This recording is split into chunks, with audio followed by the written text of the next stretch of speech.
हाँ जी, नमस्कार दोस्तों, आपका ज्ञान सागर क्लासेस अनूपगढ़ में बहुत बहुत स्वागत है। अपने पॉलिटिकल की क्लास चल रही थी, तो अपनों ने लगभग रिट क्षेत्राधिकार कर रहे थे जो, ठीक है। और रिट क्षेत्राधिकार में अपनों ने लगभग,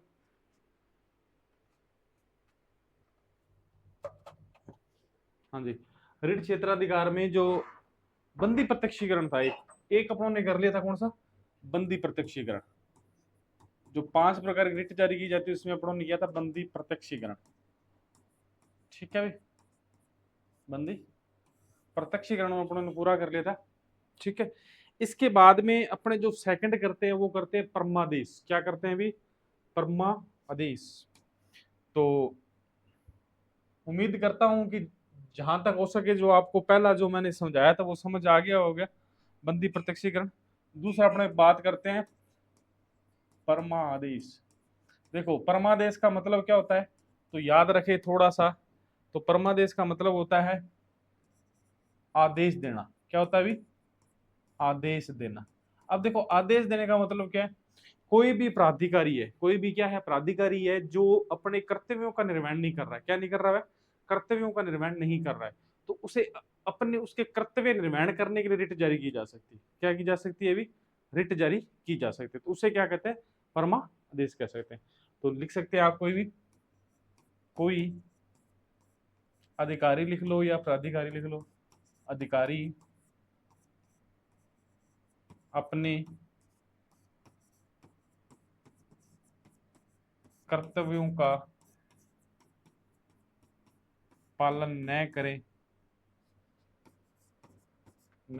तो उसे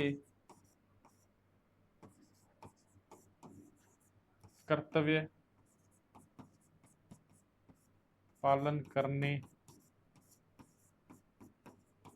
के लिए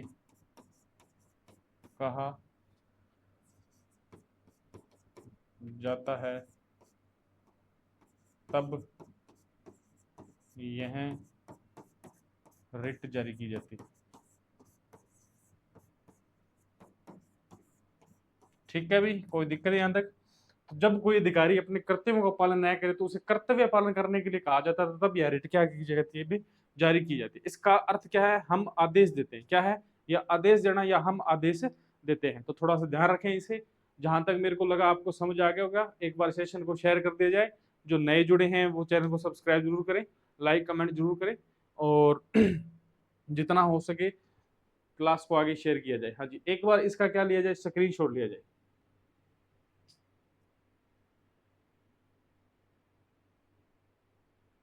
हाँ जी, उतार लिया होगा, स्क्रीनशॉट ले लिया होगा। आगे बात करते हैं। आगे जो अपनी तीसरी रीट की बात करते हैं उसका नाम है प्रतिषेध। क्या है भी? प्रतिषेध। अब देखो, प्रतिषेध का मतलब क्या होता है? तो इसका अपनों ने अर्थ लगाए तो प्रतिषेध का मतलब होता है रोकना। क्या होता है भी? रोकना, किसी चीज को रोकना। अब इसमें देखो क्या चीज है, तो इसमें ये रिट वैसे तो किसके विरुद्ध जारी होती है? न्याय की और अर्ध न्याय की जो न्यायालय होते हैं उनके द्वारा उन पर जारी होती है, ठीक है। मतलब अधीनस्थ न्यायालय में कोई चल रहे ऐसे मामले पर जिन पर हाईकोर्ट क्या लगा दे? रोक लगा दे, तब ये रिट जारी की जाती है। मतलब अधीनस्थ न्यायालय में कोई मामला चल रहा है, अधीनस्थ न्यायालय में कोई भी मामला चल रहा है, अगर हाईकोर्ट को लगे इस मामले में क्या लगानी चाहिए? रोक, तो हाईकोर्ट जो रिट जारी करता है वह रिट कौन सी जारी करता है? प्रतिषेध करता है। कौन सी करता है भाई? प्रतिषेध। तो मैं आशा करता हूं आपको समझ आया होगा। तो लिखिए, अधीनस्थ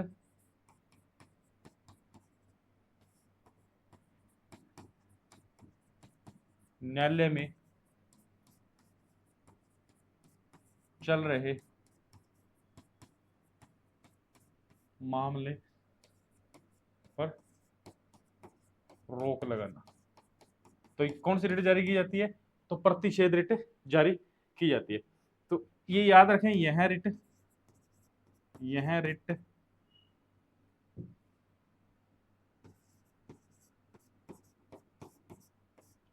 केवल न्याय की वह अर्ध न्याय की वह अर्ध न्याय की निकायों के विरुद्ध जारी की जाती है। निकायों के विरुद्ध जारी की जाती है। हाँ जी, बात समझाइए यहाँ तक, वापस बताते हैं। प्रतिषेध की बात है। प्रतिषेध का मतलब क्या होता है? रोकना। क्या होता है भाई? रोकना। अधीनस्थ न्यायालय में चल रहे मामले पर रोक लगाना। क्या होता है भाई? अधीनस्थ न्यायालय में चल रहे कोई भी मामला, उस पर क्या करना? हाईकोर्ट द्वारा रोक लगाना। जब जो रिट जारी की जाती है उसे क्या कहते हैं? प्रतिषेध। क्या कहते हैं? प्रतिषेध। यह न्यायिक और अर्ध न्यायिक क्या है? निकायों पर जारी की जाती है। तो याद रखें, यह कहां पर जारी की जाती है? पूछा भी ऐसे जाता है कि रिट कहां जारी की जाती है, तो याद रखें न्यायिक व अर्ध न्यायिक निकायों पर क्या की जाती है? रिट जारी की जाती है। हाँ भाई, यहां तक कोई किसी के समस्या हो तो मेरे को बताए, नहीं तो आगे इसके लिए एक बार स्क्रीनशॉट पर अपने आगे करवाते दिए जाए इसके स्क्रीनशॉट।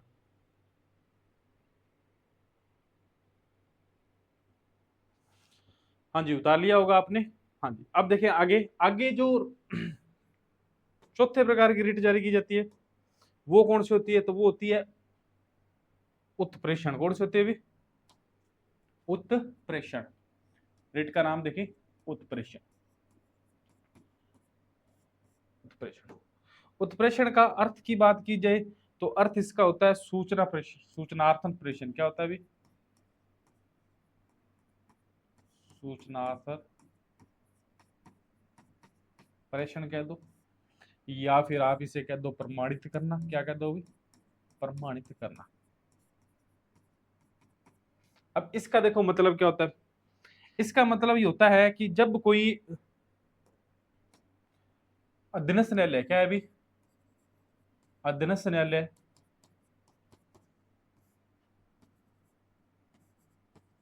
अधीनस्थ न्यायालय अपने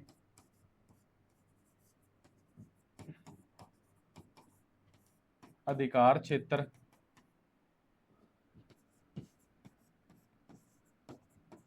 से बाहर कार्य करे, बाहर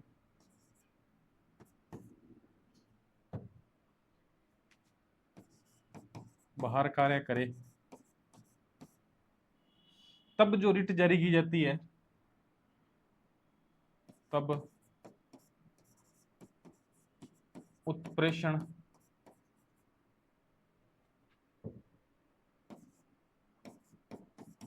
रिट जारी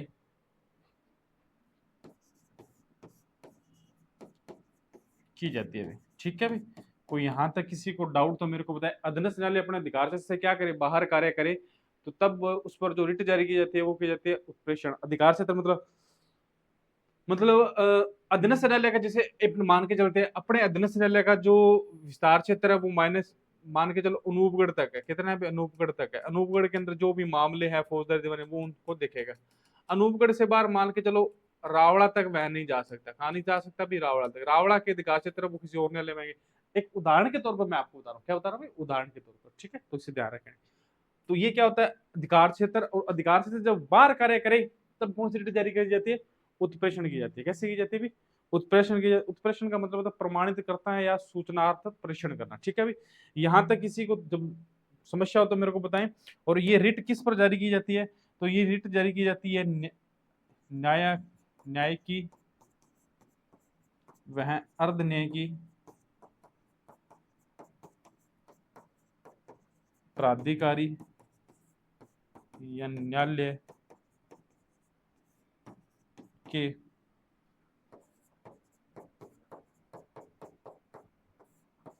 खिलाफ जारी की जाती है।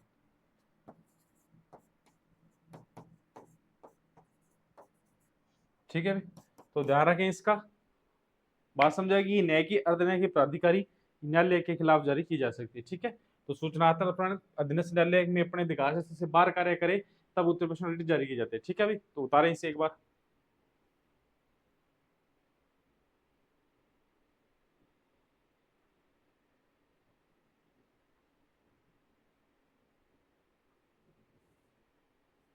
ठीक है भाई, तो यहां तक किसी को दिक्कत? जहां तक मेरे को लग रहा है तो आपको कोई समस्या नहीं होनी चाहिए, क्योंकि अपने एक एक बात, एक एक पॉइंट की बात इसमें कर रहे हैं अपने, तो कोई समस्या की बात नहीं आनी चाहिए। आगे अपने जो 5 नंबर पर जो रिट जारी की जाती है वो की जाती है अधिकार परीक्षा। कौन सी की जाती है अभी? अधिकार परीक्षा। देखो इसका अर्थ क्या होता है, तो इसका अर्थ सीधा सा होता है, क्या होता है, तुम्हें क्या हक है, क्या पूछ रहे अभी, तुम्हें क्या हक है।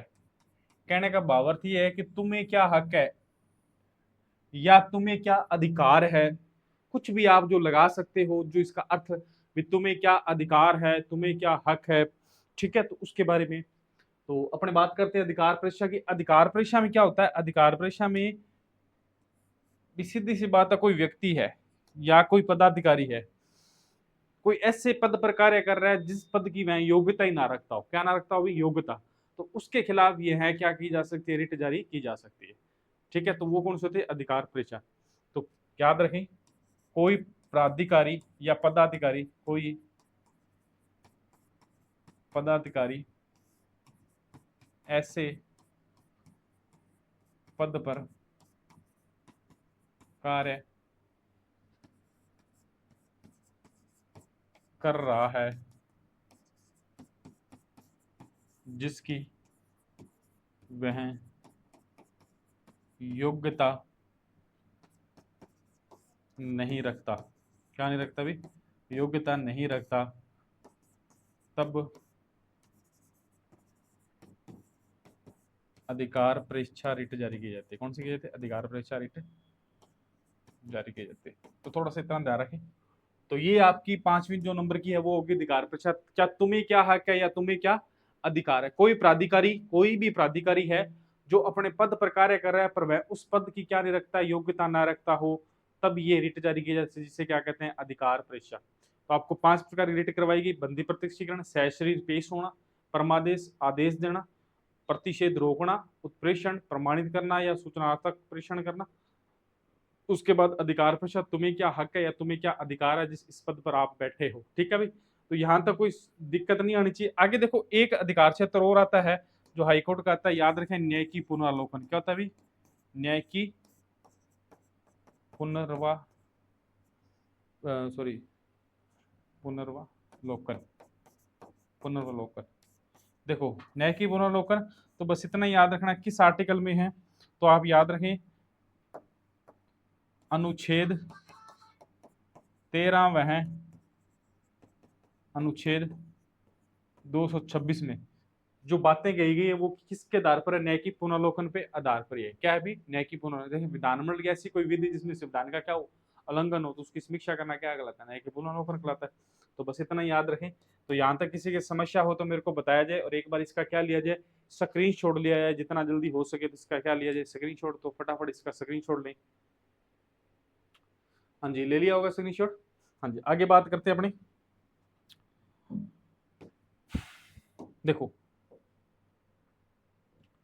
आगे हेडिंग लगाई जाए, आगे हेडिंग लगाई जाए हाईकोर्ट के महत्वपूर्ण तथ्य। क्या लगाई जाए, उच्च न्यायालय के महत्वपूर्ण तथ्य की बात की जाती है।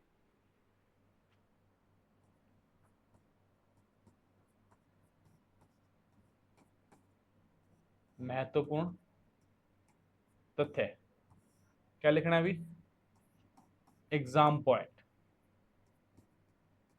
सीधे लिखो बस एग्जाम पॉइंट, सीधे एग्जाम में पूछी जाने वाली ये चीजें हैं जो मैं आपको बता रहा हूं अभी। देखो देखो सबसे पहले तो हाईकोर्ट के मुख्य जज, हाईकोर्ट के प्रथम मुख्य जज कह दो या मुख्य न्यायाधीश कह दो, ठीक है। तो कौन थे भी, तो ध्यान रखे कौन थे भी, कमलकांत वर्मा। कौन थे भी, कमलकांत वर्मा जी थे, ठीक है। तो कौन थे भी, कमलकांत वर्मा, ठीक है। दूसरी बात,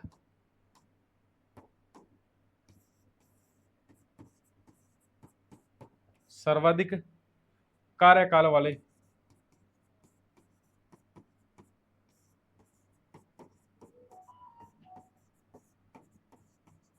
मुख्य जज जो थे वो कौन थे भी, तो याद रखना कैलाश नाथ वाचु। कौन है भी, कैलाश नाथ वाचु, ठीक है। उसके बाद याद रखें भी 3 नंबर,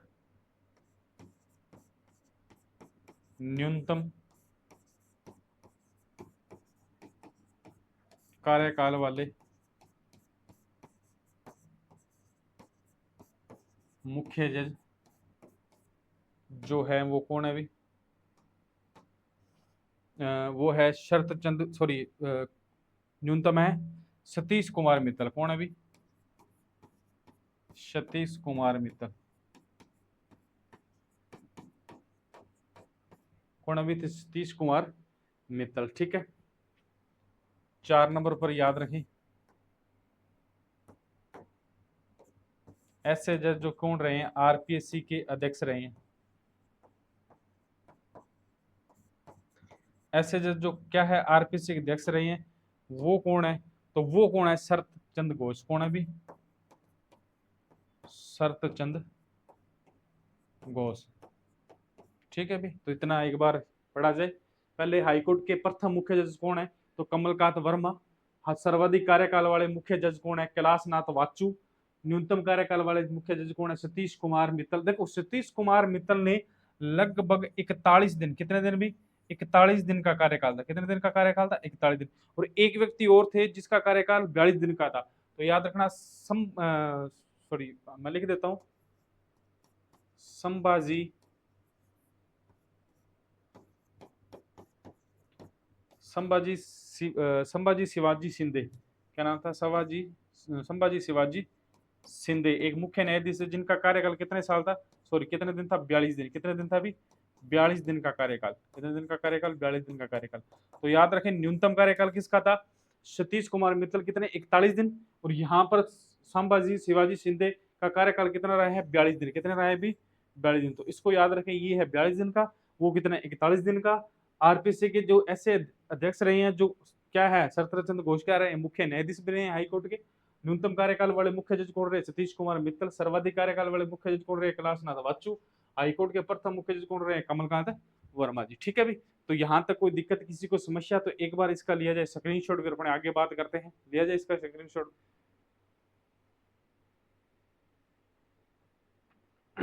हाँ जी, उतार लिया होगा। आगे देखिए।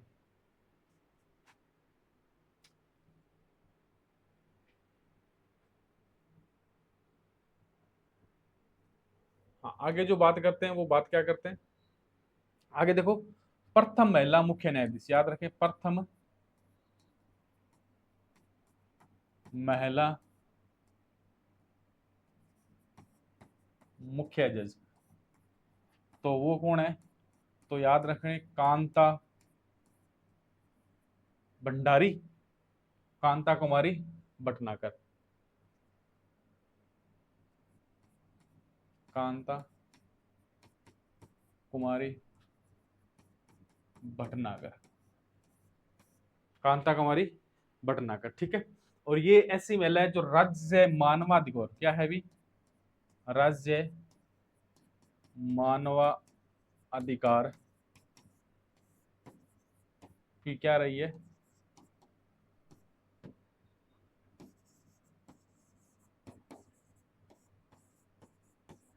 अध्यक्ष रही है। राज्य मानवाधिकार की क्या रही है अभी? अध्यक्ष रही है। देखो, ऐसे जज जो क्या रहे हैं? वक्फ बोर्ड के अध्यक्ष रहे हैं। राजस्थान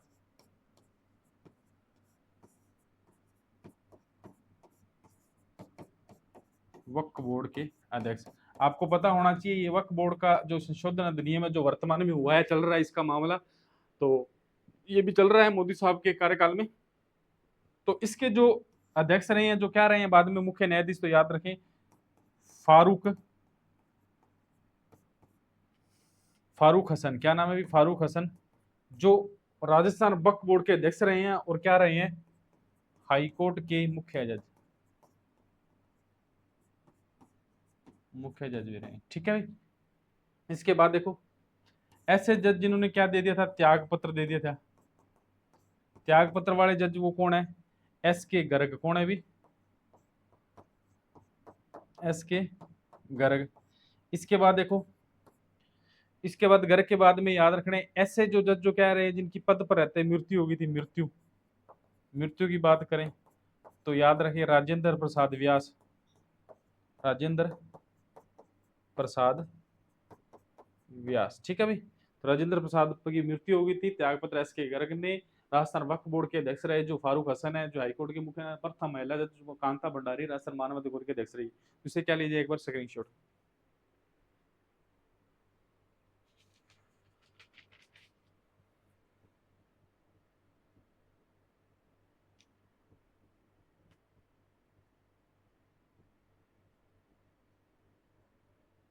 हाँ जी भाई, उतार लिया होगा आपने इसको, कोई दिक्कत इसमें? तो स्क्रीनशॉट ले लिया होगा। अब अपने वापस एक बार इसे रिपीट करते हैं, तो आपको जो चीजें नहीं थोड़ी सी समझ आई तो वापस समझ आ जाएगी। देखो अपनों ने पहली एक रिट कर ली थी, कौन सी? बंदी प्रत्यक्षीकरण। कौन सी कर ली थी? बंदी प्रत्यक्षीकरण अपनों रिट पूरी हो गई थी। ठीक है, उसके बाद में परमादेश, आदेश देना, कोई प्राधिकारी जो अपने कर्तव्यों का पालन नहीं करे उसे कर्तव्यों का पालन कराने के लिए जो रिट जारी की जाती है वो कौन सी होती है? परमादेश होती है। इसके बाद में दूसरी प्रतिषेध का मतलब होता है रोकना। क्या होता है भाई? रोकना। रोकना, किस चीज को रोकना। ठीक है, इसका मतलब अधीनस्थ न्यायालय में चल रहे मामले पर रोक लगा सकता है कौन? हाईकोर्ट। यह रिट केवल न्याय की और अर्ध न्याय की निकाहों पर ही क्या की जा सकती है? जारी की जा सकती है। ठीक है, आगे बात करते हैं। उत्प्रेषण, सूचनात्मक प्रेषण प्रमाणित करना। अधीनस्थ न्यायालय अपने अधिकार क्षेत्र से बाहर कार्य करे तब उत्प्रेषण रिट जारी की जाती है। न्याय की व अर्ध न्याय की प्राधिकारी न्यायालय के खिलाफ जारी की जा सकती है। ठीक है भाई, कोई दिक्कत? यहाँ तक कोई दिक्कत नहीं। आगे देखें, अधिकार पेशा तुम्हें क्या हक है? कोई प्राधिकारी ऐसे पद पर कार्य कर रहा है जिसकी वह योग्यता नहीं रखता है तब भी अधिकार, हाँ तब अधिकार पेशा रिट जारी की जा सकती है। ठीक है, मतलब कोई भी प्राधिकारी ऐसे पद पर कार्य कर रहा है जिसकी वह योग्यता नहीं रखता है तब अधिकार पेशा रिट जारी की जा सकती है। न्याय की पुनर्विचार अनुच्छेद 13 अनुच्छेद 226 में है। ठीक है, उसके बाद अपनों ने कुछ महत्वपूर्ण तथ्य देखे हैं जिसके अंदर हाईकोर्ट के प्रथम मुख्य जज के कौन है? कमलकांत वर्मा। सर्वाधिक कार्यकाल वाले मुख्य जज कैलाशनाथ वाचू। न्यूनतम कार्यकाल वाले मुख्य जज कौन है? सतीश कुमार मित्तल जिन्होंने 41 दिन किया। और एक व्यक्ति है संभाजी शिवाजी शिंदे जिन्होंने 42 दिन का कार्यकाल था। पहले वो कम है, उससे कम कौन है? ये है। कुछ ऐसे भी जा सकता है ऐसे जज कौन से जिन्होंने 41 दिन का कार्य किया या 42 दिन का कार्य किया, थोड़ा सा ध्यान रखें। इसके बाद ऐसे जज जो आरपीसी के देश रहे हैं शरतचंद घोष। क्या है अभी? शरतचंद घोष। ठीक है, इसके बाद प्रथम महिला मुख्य जज जो कांता भंडारी भटनाकर रही है, जो राज्य मानवाधिकार की क्या रही है? अध्यक्ष रही है। राजस्थान वक्फ बोर्ड के अध्यक्ष रही है फाखरुल हसन, और जो हाईकोर्ट के क्या रहे? मुख्य जज।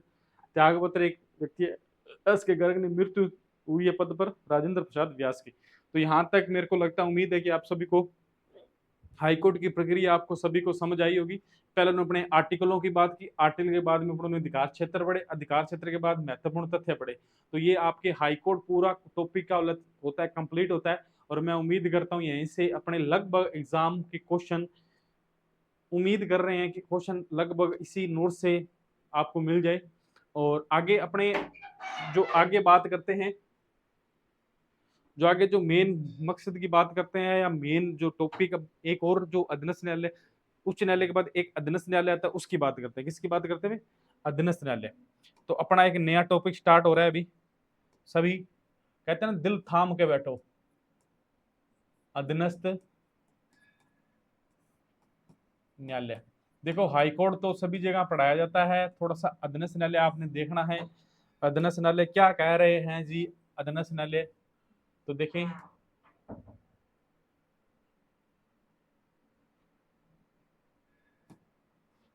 हाँ जी भाई, अधीनस्थ न्यायालय किसकी बात? अभी अधीनस्थ न्यायालय।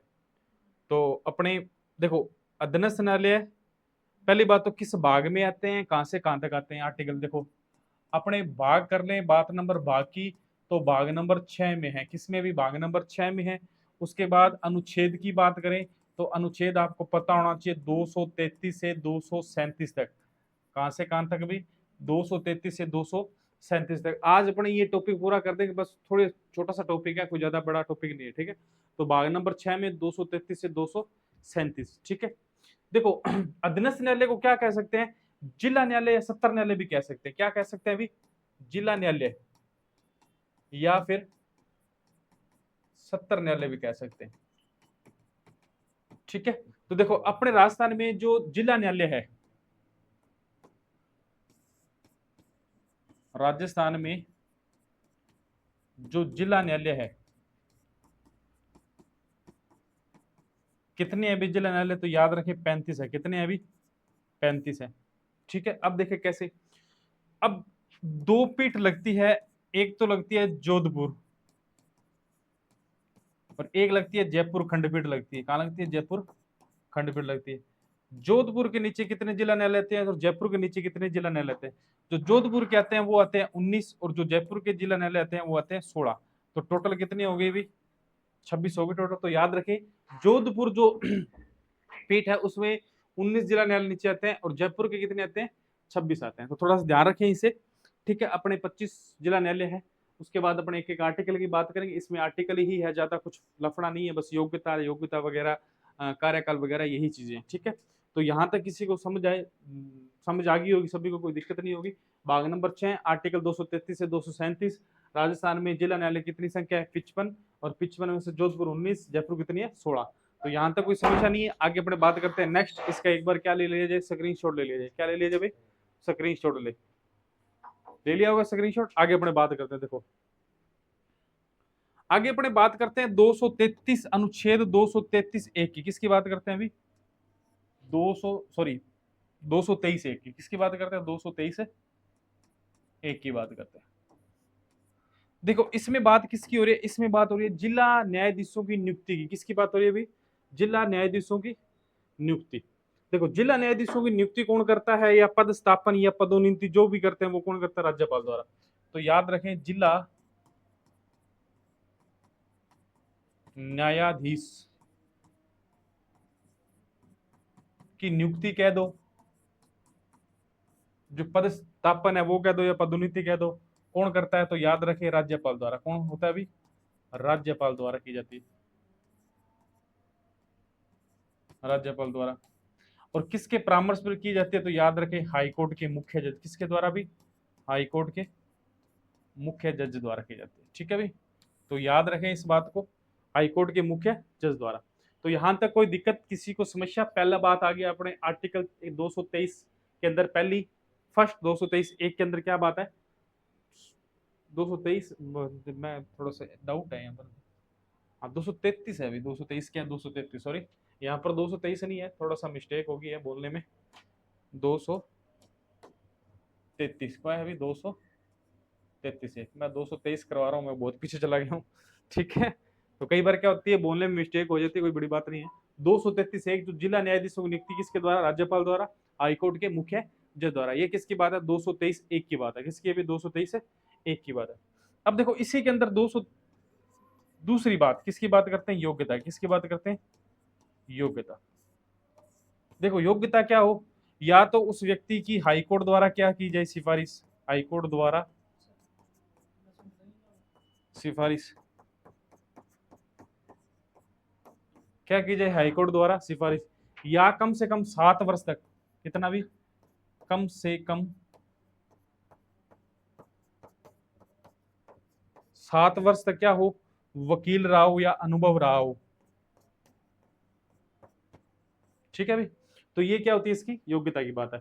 तो पहली बात क्या है? नियुक्ति। दूसरी क्या बात है? योग्यता। तो इसका एक बार लिया जाए स्क्रीनशॉट। ठीक है, स्क्रीनशॉट ले एक बार, मैं इधर पानी पी लेता हूँ, स्क्रीनशॉट ले।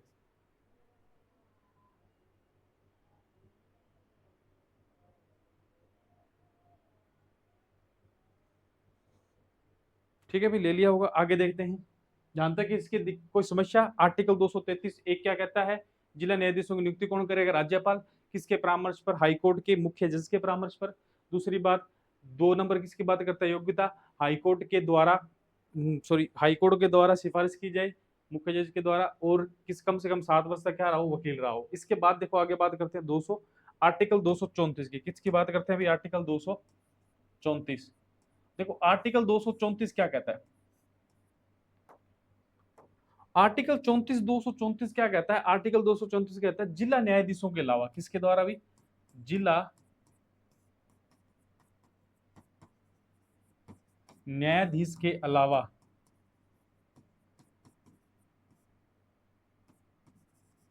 अन्य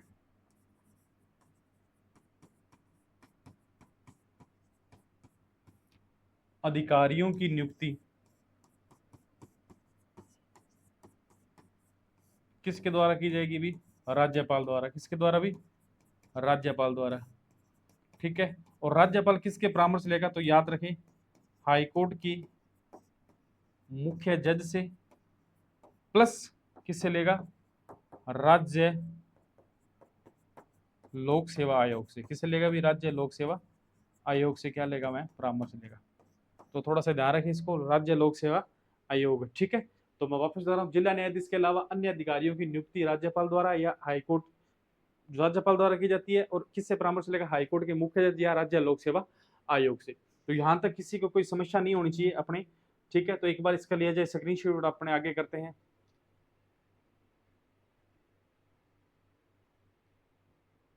उतार लिया, इसका आगे देखते हैं।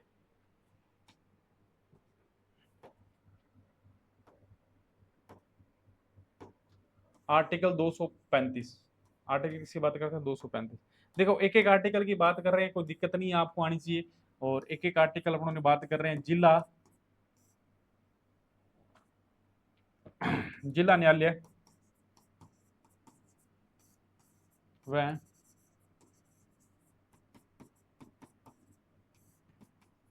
अधीनस्थ न्यायालय, क्या कह रहा है अभी, जिला न्यायालय और वह अधीनस्थ न्यायालय पर नियंत्रण, जिला न्यायालय व अधीनस्थ न्यायालय पर नियंत्रण किसका होगा, उच्च न्यायालय का होगा, उच्च न्यायालय का होगा भाई। कोई दिक्कत, देखो जिला न्यायालय में अधीनस्थ न्यायालय पर नियंत्रण किसका होगा, जिला न्यायालय का होगा। तो कोई दिक्कत नहीं आनी चाहिए इसके अंदर आपको, ठीक है। कोई है समस्या, समस्या है तो बताया जाए, नहीं तो मेरे हिसाब से इसमें कोई समस्या नहीं होनी चाहिए। क्योंकि मेरे को लगता है यहाँ तक क्या आपको समस्या हो सकती है, जिला न्यायालय में अधीनस्थ न्यायालय पर नियंत्रण उच्च न्यायालय का होगा, ठीक है। तो इसके बाद देखें, इसका एक बार स्क्रीनशॉट ले लिया, स्क्रीनशॉट ले लिया होगा, आगे देखते हैं। आर्टिकल 236, आर्टिकल क्या कहता है, आर्टिकल 236, आर्टिकल 36(2) की एक ही बात आप याद रखें, बहुत मेन बात है इसकी, इतने याद रखें, जिला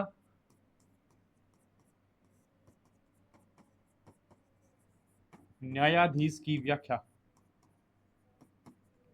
अब देखो न्यायाधीश की व्याख्या का मतलब क्या आता है, देखो ये कहता है कि जिला न्यायालय न्यायाधीश की व्याख्या मतलब जिला न्यायाधीश के नाम से क्या क्या अंदर सम्मिलित है। जैसे आपको एक छोटे 2 मिनट दो एक उदाहरण दे देता हूँ, वो याद रखें। देखो जैसे याद रखें, नगर सॉरी नगर सिविल न्यायालय का जज, नगर सिविल न्यायालय का जज किस में आएगा भी, जिला न्यायाधीश में आएगा, ठीक है। और थोड़ा सा याद रखें, और आप क्या याद रखोगे इसमें, अपर जिला जज क्या होता है, अपर जिला जज, अपर जिला जज ये भी किस में आएगा, इसमें आएगा। इसके बाद याद रखें, सेशन जिला संयुक्त कर लो आप, संयुक्त जिला जज ये भी किसी में आएगा, इसी में आएगा, ठीक है। तो ये बातें इसके अंदर कही गई है, नगर सिविल न्यायालय, अपर जिला जज, संयुक्त जिला जज, ये जैसे नाम है ये किस में आएंगे, जिला न्यायाधीश के अंतर्गत आएंगे। किसके अंदर आए थे, न्यायाधीश के अंतर्गत। ये आपके आर्टिकल 236 तक क्या हो गया, कंप्लीट हो गया, क्या हो गया 236 तक कंप्लीट, ठीक है। इसके बाद अपने थोड़ी सी बात एक रिपीट कर लेते हैं, क्योंकि देखो न्यायाधीश को सिविल और आपराधिक मामले दोनों ही मामलों में, देखो मैं वापस बताता हूँ, नोट डाल के लिख लेना बढ़िया आप, तो नोट डाल के लिखें, एक बात लिखें, जिला न्यायाधीश को सिविल व आपराधिक आपराधिक मामलों में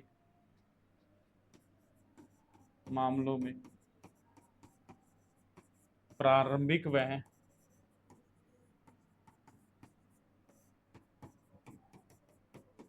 अपीलीय क्षेत्राधिकार प्राप्त होता है।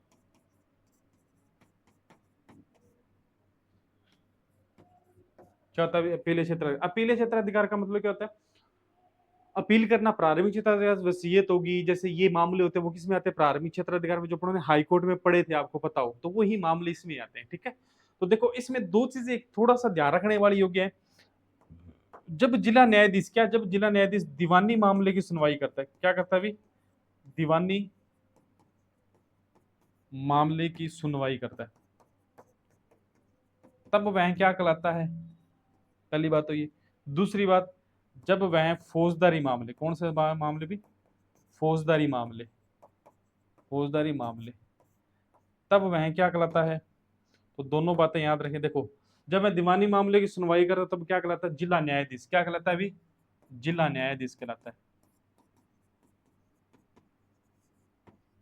और जब वह फौजदारी मामले की सुनवाई करता तब क्या कहलाता है? सत्र न्यायाधीश।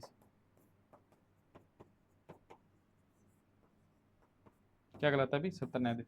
तो दोनों बात याद रखी, जब दीवानी मामले की सुनवाई करता तो जिला न्यायाधीश, जब फौजदारी मामले की सुनवाई करता तो क्या कहलाता है? सत्र न्यायाधीश। जिला न्यायाधीश को सिविल में आपराधिक मामले, प्रारंभिक में अपील क्षेत्र अधिकार प्राप्त होता है।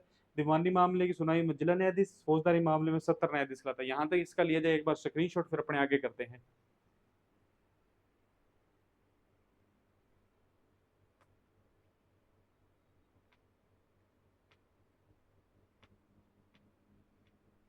ठीक है भाई, ले लिया होगा स्क्रीनशॉट।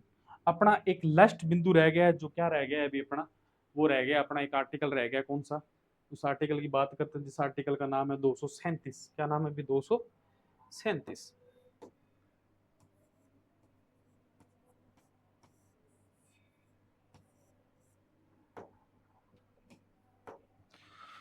देखो, आर्टिकल 237 की बात करते हैं। आर्टिकल 237 में कुछ नहीं है, इतना ही है, राज्यपाल का ये अधिकार होता है कि वो अधीनस्थ संबंधी जितने भी प्रावधान है, क्या है? अधीनस्थ संबंधी जितने भी संबंधी प्रावधान है, वो किसी भी श्रेणी के मजिस्ट्रेट पर क्या कर सकता है? लागू कर सकता है। किस पर? मजिस्ट्रेटों पर क्या कर सकता है? लागू कर सकता है। तो यही बात लिखनी है आपने, राज्यपाल को अधिकार है कि वह अधीनस्थ, क्या है अभी? अधीनस्थ संबंधी प्रावधान, अधीनस्थ संबंधी प्रावधान किसी भी श्रेणी के मजिस्ट्रेटों पर लागू कर सकता है। ठीक है भाई, तो यहां तक आपको बात समझ आई होगी मैं उम्मीद करता हूँ। और अपने जो हाईकोर्ट और अधीनस्थ न्यायालय है वो यहाँ पर अपना क्या होता है? कंप्लीट होता है। तो मैं सभी से उम्मीद करता हूँ कि आपको क्लास बहुत अच्छी लगी होगी। तो अगर अच्छी लगी है तो एक बार कमेंट बॉक्स में कमेंट जरूर करें और सेशन को शेयर करें। अगर चैनल से नए जुड़े हो तो चैनल को क्या करें? सब्सक्राइब करें और क्लास को जितना हो सके शेयर करें। ठीक है भाई, धन्यवाद तहे दिल से, आप इतनी देर मेरे साथ जुड़े रहे, बहुत बहुत धन्यवाद।